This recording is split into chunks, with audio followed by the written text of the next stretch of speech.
Today, we're going to be talking about Arive's Plans and Billing tab in Company Settings. Let's get into it. Now, with the Plans and Billings tab, it's very simple.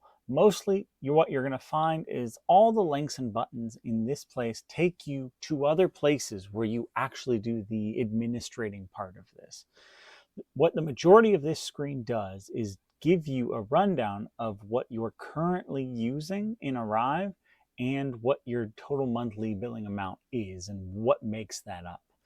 To actually make any changes to this, you're going to notice you're going to have to start clicking on some of the links that exist here, and they're going to take you to different places.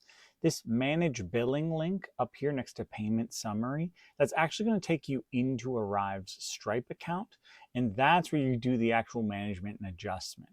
Manage Users just takes you to the Users tab, which gets covered in a separate video, where you can affect and choose which license is getting assigned to which user and who's paying for it. And that part gets managed there. That being said, the rest of these areas here, which I have blurred out on my side, are just doing some basic calculations about the number of users you have with this license, versus the number of licenses you have, and calculating subtotals and a total.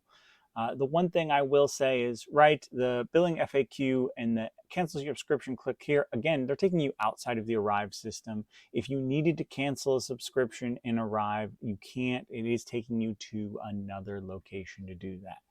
So just to keep in mind, this is a place you can do a quick look, but you're not going to do the majority of your management here. It's mostly just a quick check. Hey, is this number I'm paying for Arive what I expected it to be?